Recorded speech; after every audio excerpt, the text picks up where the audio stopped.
About 2.5% of the population, maybe, has figured out that the only way to save our planet is for us to do it.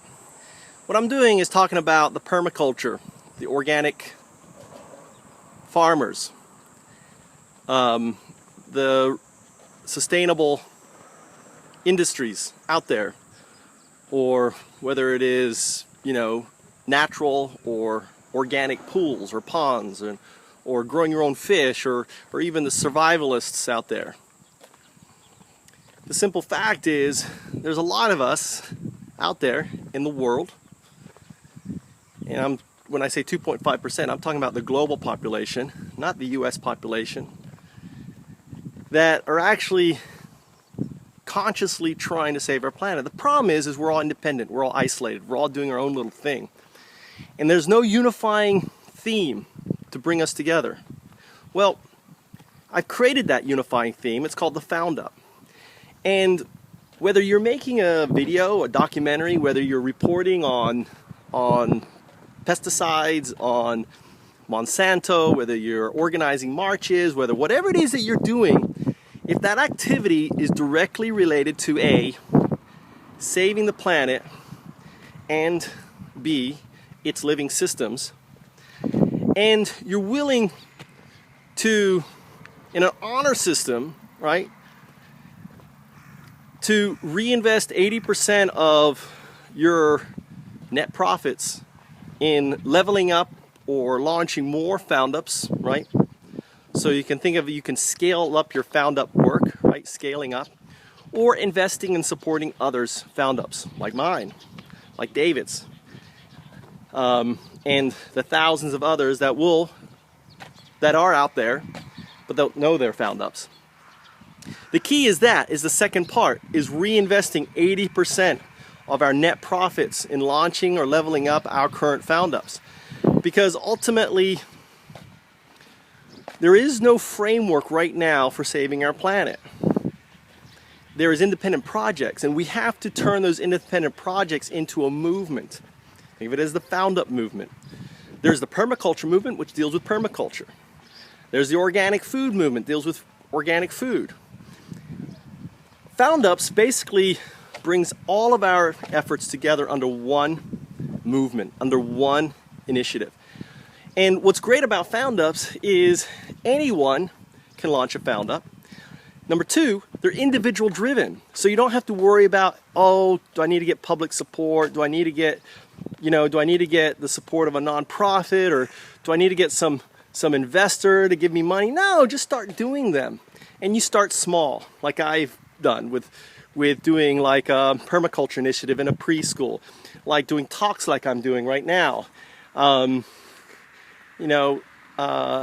Whether it's converting your gravel yard into a food farm for your family, and you've seen my videos, I call it your salad garden.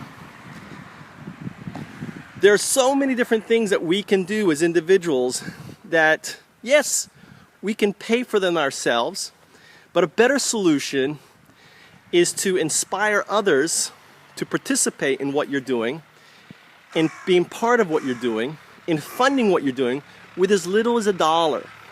Think of that, as little as $1. And even though, yes, probably a lot of our projects could be self-funded, we have to create a sense of selflessness on our planet. Selflessness. We live in a selfish planet, and we need to convert it to a selfless one. And one where the burden of the work is done by individuals and not by companies or organizations, NGOs,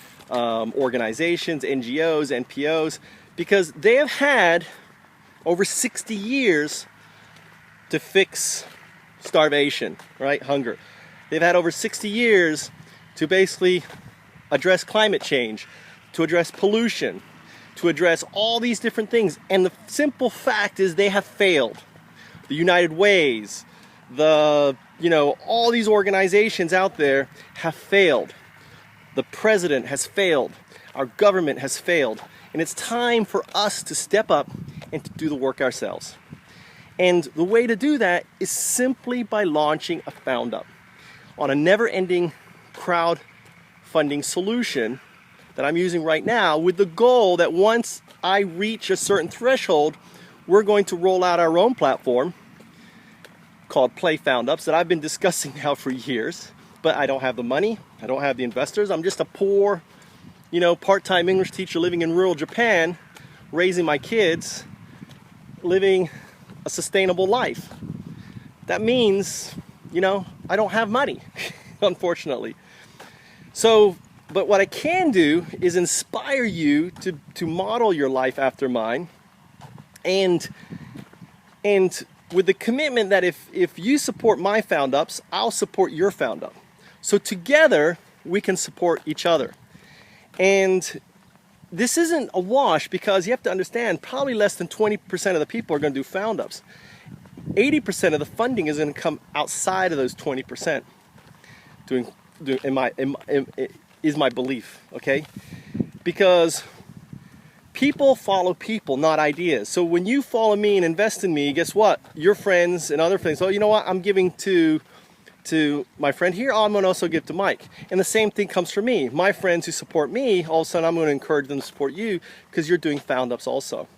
It's really, really a simple idea.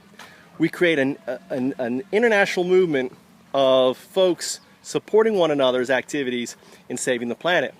And instead of us donating or giving money to some cause or some group that ultimately hasn't brought about the change that they've been talking about in their vision statement and their mission statement for the last 60 years, United Way, or I can't even think of organizations, because I have a skill that when I don't like something, I can forget them. That's a nice little skill to have. So, in launching things like that, look at this beautiful garden here. This is organic garden in Japan. And look at these over here. All these are organic gardens here in Japan. We grow most of our food locally in Japan. Everyone grows their food here for the most part, because vegetables have been so expensive in the last 30 years. Look what I found. Look at that. I'm going to keep these on the ground. A couple of onions that I'm going to take home and eat. Found on the ground. Oh, here's another one. Actually, no, that's a pumpkin. That's not an onion. So, I don't know. What do you think? Foundups.com. I have lots more talks. Check it out. Thanks.